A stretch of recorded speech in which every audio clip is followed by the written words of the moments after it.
بسم الله الرحمن الرحیم. با اجازه استادای محترم و دوستای عزیزم،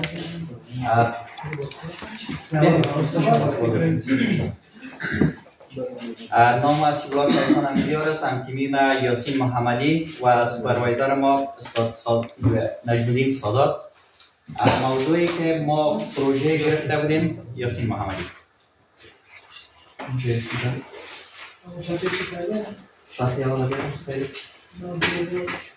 نام پروژه ما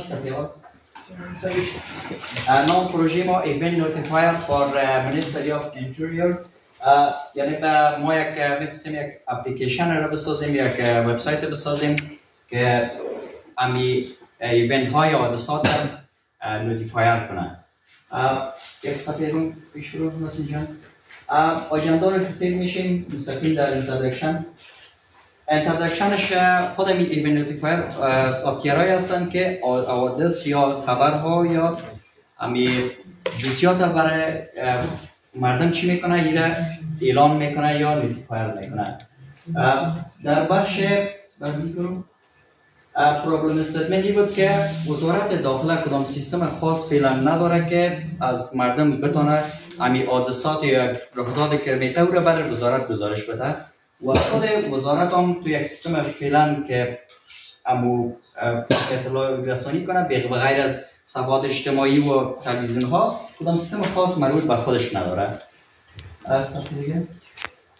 هدف ما این بود که ما یک اپلیکیشن رو بسازیم که بتونه بین امی وزارت داخله و مردم یک رابطه را برقرار کنه که امی ابجکتیو اصلی ما این بود که چطور میتونیم که امی یک حوادث به زمان خوبتر یا سودتر و آسانتر به وزارت بسازیم و ابجکتیو های ما سب ابجکتیو های ما بود یکی که چطور می انفورمیشن درست گرفته شد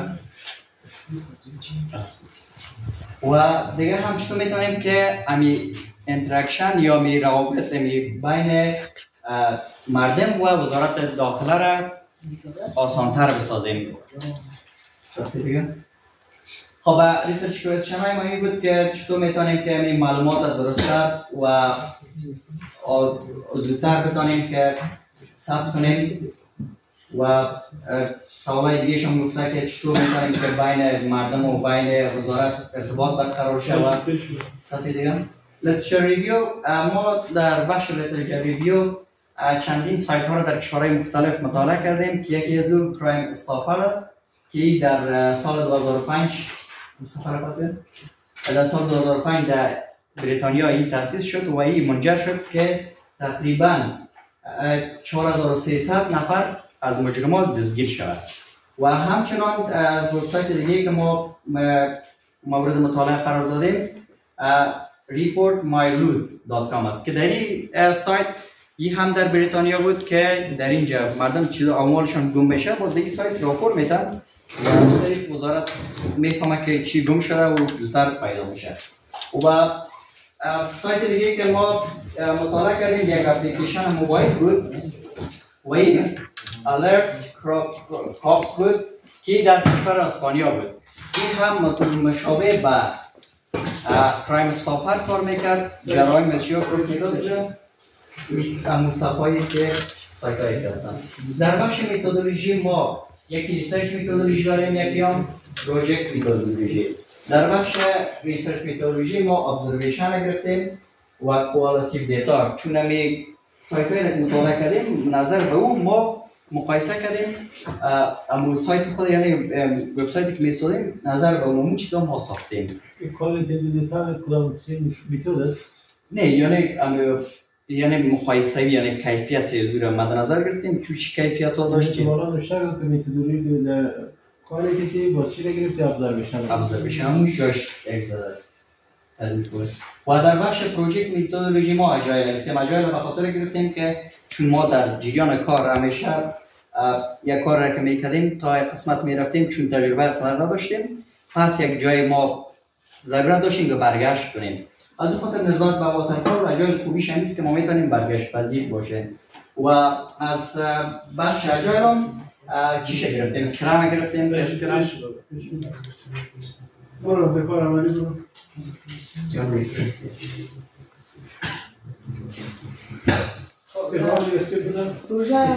از چیز تکنولوژی استفاده کردن تکنولوژی که در فرانت اند استفاده کردیم HTML CSS بوتسترپ و سویفت کیت بود.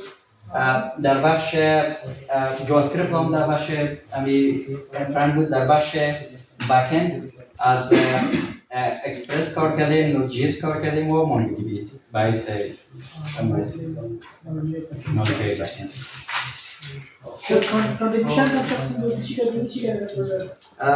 در بخش فرانتش چون جسم سرا بود میفهمیم و همزمان کار میکردیم، اما وقت که امتحانا داشت باز بک اندش زیادتر اون کار کرد که مونوگراف هم زیادتر کار کردیم. بسم الله الرحمن الرحیم. قسمی که کیهان جان قبلا توضیح داد خب بخش دیموی پروژه رو من نشون دادم. قسمی که می‌بینید یه صفحه اصلی است که در صفحه اصلی چیزی ما نداره فقط یک پیام وزیر آوردیم و دیگه هیدر هم اینجا است، فوتر است، هیدر است. خب بخش آگاهی رو کیهان جان خود بخش آگاهی هم آگاهی ها است از دیتابیس آگاهی ها رو تنها بتونه کسی که اون داشبورد میونه علمی که مثلا در وزارت است یا کسی که علمی پروژه مدیریت هم میتونه که اون اضافه کنه. بعدا در قسمت داشبورد ما نشون میده که اضافه میشه. در بخش جلوی این مربوط عمومی مردم میشه، یعنی تمام مردم اگه جرمی که میبینن در اطرافشان مثلا چیزای مشکوک است، مثلا فراری ها زندان میبینن، مثلا خشونت های خانوادگی است که معماش اینجا داریم. اون میتونه که عمومی مردم ثبت کنه بدون از اینکه اکانت داشته باشه یا نداشته باشه. خب بدون بخش خب از اینجا ولایت خود انتخاب میکنن، از اینجا ولسوالی خودم ولایت ولسوالیش انتخاب است که ولایت خود انتخاب کرد باز بخش ولسوالیش تمام ولسوالی میاد. و دیگه اینجا نوعیت جرمی که گفتیم خب این نوعیت رو داره. البته بخشای زیاد ما به طور نمونه حدود 20 ستاره بودیم. و دیگه بخش تعیین موقعیت هست بدون از اینکه ما ولایت ولسوالی داریم. بخش تعیین موقعیت داره است که ما وقتی اینترنت داشته باشیم بالای تعیین موقعیت بزنیم اما میره موقعیت جغرافیایش میگیره. دیتابیس اخرام نمور ادمین بزنه که با اینجا قسمت مکان داره و طول ادمین بزنه با زمین اینجا ذخیره شدگی است بالای بزنه میره موقعیتش هم جی پی اس داره موقعیت جغرافیایش برای ما نشون میده. و از اینجا قسمی که میبینید زمان است که زمانش نشون میده همین جرم چیزم رو خوب است یا که اما چیزم ثبت شده تاریخ شخص بر اساس روز است، روز سال ماه و دیگر توضیحات بیشتر و در یک قسمت دمو جریانی که میبینه در قسمت یک تشریحات میده چی زمان بوده چی زمان نبوده در کجا واقع شده با صورت همون نوشتاری. خب اینجا کسا ما وجه آپشن دیگر داریم با نام به صورت ناشناس داریم. بعضی مردم میخواهند که همین جریان به صورت ناشناس اینه باید ازشون که در مدرک نیاد در دیتابیس ذخیره نشه که کی ثبت کردن نکنه. این وقت بالای به صورت ناشناس کلیک کنه همین کسایی که میخواهی ثبت کنه کدام اسم و بلد از نام ناشناس ثبت میشه و اگر ناشناس ثبت نکنه کلیک کنه اینجا کلیک کنه میتونه که اینجا نام خود وارد کنه، تخلص خود وارد کنه، ایمیل خود بزنه و شماره خود. خب این اضافهش موافق کنه. یا شد از بخش جرایم بخش مناسبت ها بود.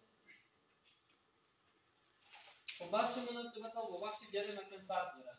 جرایم رو گفتیم که به صورت عموم کل مردم میتونه جرایم ثبت کنه، اما مناسبت ها رو کسا کل مردم نمیتونه ثبت کنه. مثلا کیو میتونه کسی که در دفتر است مسئولش است یا مثلا رئیس ناحیه است مسئول ناحیه است فقط نام میتونه که ثبت کنه.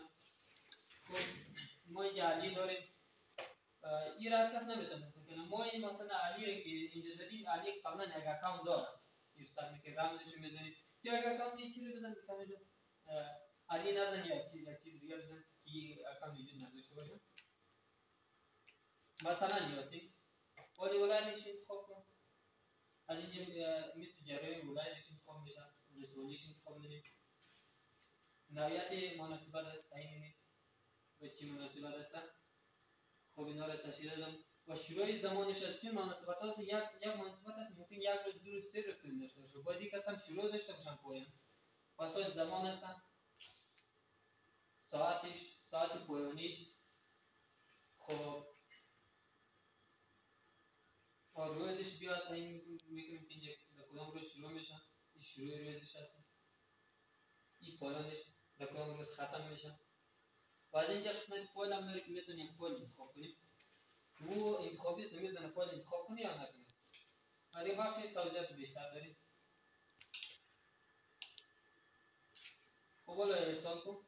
این پول کن این ریکوایر هست باید تجدید باشه داخل. برای ما چی میگه کاربر وجود نداره. یعنی یک ارکاس گفتیم که ارکاس نمیتونه حساب کنه. فقط کسایی میتونه که مسئول باشه. مسئول مثلا رئیس ناحیه است، رئیس دفتر است، مثلا کانتونا یک مناسبت میشه که باید یوزر داخل در جریان بگذاره با خاطر مسئله امنیتی رو بپا. خب به این خاطر ارکاس نمیتونه حساب کنه. مثلا اگر دانشگاه باشه تمام رئیس دانشگاه رئیس دفتر میتونه حساب کنه. یعنی می کسی که اینجا مسئول بود یوزرنیم پسوردش درست زدیم علی و پسورد ها حساب کن موافقانه ثبت شد. خب برو در بخش ارتباطات.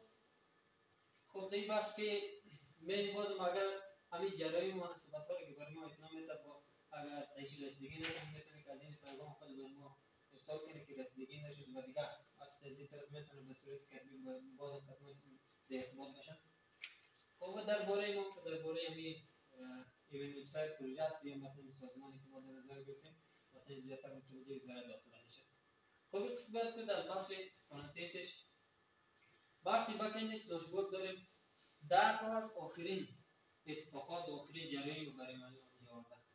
اما اونایی که تازه به دیتابیس مذاکره میشه 10 تا شینجی میارن و آگهی هاست که آگهی هاست قانون کسی که این ادمین است اونا میتونه ثبت کنن مثلا از طرف وزارت ثبت میشه. خب بیا بالا مناسبت ها. اینکه مناسبت هستن. مناسبت ها یم طوری است که ما آخرین مناسبت کسی دولی میاد. و دیگه مناسبت جستجو داریم. ما میتونیم از این جستجو کنیم. ما میتونیم دیتابیس ما به شکل میام و بعدی قبلی داره چون دیتابیس زیاد است مثلا دیتا زیاد است مثلا اگر میلیون ها دیتا باشه به صورت یک بارگی نمیشه که آپلود کنیم. اینجا وقتی منابع اجازه وقت میگیره به این صورت پیجی میشن شده. بعدی بزن که بعدی میارم مثلا در قبلی بودیم قبلی میارم بعدی. خب بخش مسئولین دی بخش مسئولین کسی هست که ما میتونه چی راست همین دیتا را ثبت کنه. جرایم بیا جرایم مثل مناسبت هستن همین مسئله داره 13 تا شکلی نشان ده بیشتر 13 تا را برای اول دید نمیتونه اگر ما صفحه بعدی رو بزنیم باز دیگه رسمیه چون با خاطر گفتیم که همون هست که ما میلیون ها دیتا داشته باشیم نمیشه کلش یک بارگی دیلوت شود و یک بارگی دیلوت شود زیاد وقت میگیره. همچنین این حالت ها را دارن هم بخش مناسبت های داره هم بخش جرایم و خب در بخش مناسبت جرایم هستن موضوعش میه ولایتش میه ولسوالیش تاریخش ساعتش وضعیتش میه. وضعیتش ما زمان که تازه ثبت میکنیم به حالت فیلدینگ هستن یعنی که تازه به دیتابیس آمده و حالتی مثلا کلوز دارم وقتی کمی چی شد مثلا ریجکت نشه ولی زیاد در موردش رسیدگی نمیشه. حالت ریجکتد داره که مثلا رد شوه این موضوع مثلا حالت چکینگ در تحت بررسی هستن و حالت دن هم داریم که اینجا فعلا نموده یک حالت دیگه هم داره دن تو همین بهش رسیدگی شده باشه. و بالای نمایش اگه بزنی یک نمایش بزن یعنی به صورت عموم باز برای ما نشان میده که کل نمید دیتا چی نحو است و چی وجود داره. قسمتی که ما اونجا لوکیشن گفته بودیم اینجا هستن این چیزایی که موقعیت جغرافی بالای موقعیت جغرافی اگه کلیک کنیم اینترنت با شما رو میبره در گوگل مپ اونجا برای ما نشان میده. خب از اینجا میذاریم برای برو بالای جرایم. خب دیگه حالت تغییر داریم یه تغییر داره مثلا تغییر دیگه با ما میتونیم چیزا اگه داشته باشیش مثلا وضعیت تغییر دیگه حالت دیگه داریم یک مثلا دیلیت کن میتونیم بگیم میخوایم شما دیلیت کنیم مثلا بله یا مثلا اگر خیر بزنید عدد نمیشه بله بزنید عدد میشه. خب بیا با اون آگهی ها و اینجا ما آگهی ها هست بودیم که آگهی ها کنو ادمین میتونه ثبت کنه یعنی کسی که میره چی میکنه مدیریت میکنه مثلا بالا ایجاد کنید بزن اینجا میتونی آگهی اینجا ثبت کنه که کل مردم باید از این آگهی خبر شد که وارد دولت میشه. مثلا موضوعش انتخاب میکنیم توضیحاتش هستن وضعیتش هست که به صورت اتوماتیک برای حال وضعیتش پندینگ هستن تاریخش انتخاب میکنیم و اگر نیاز بود یک فایل انتخاب میکنیم یک کار اضافه کن. فرق نمیکنه دیتا بدیم.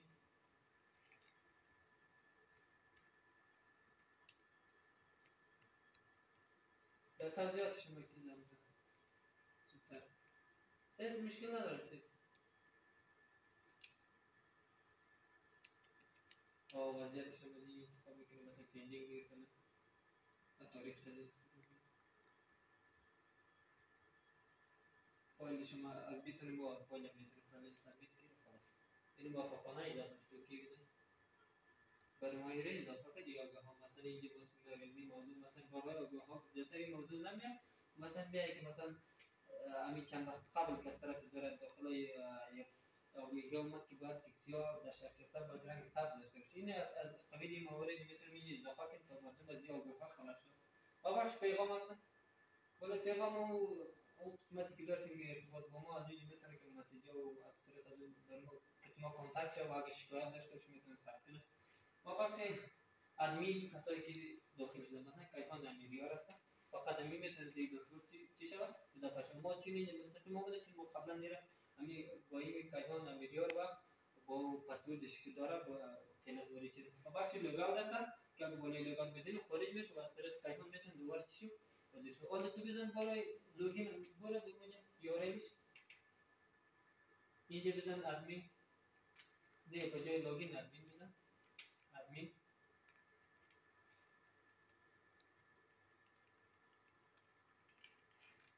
انتر کن انتر کنید سعی ما چون لوگاوت چیزی ما دوباره نمی‌کنیم آن بزن میزنیم پسورد خود درست اگر با اینی زنده با این پسورد موجودیم وان میبرده در داشبورد دیگه آمد دیتابیس ما کنیم این هستی ادمین ما میتونیم مدیریت کنیم. این بود از پروژه ما دیگه فکر نکنم دیگه چیزی گفتمان باشه اگر استادا سوال داشته باشن انتقاد داشته باشن ماشین هست. شکر.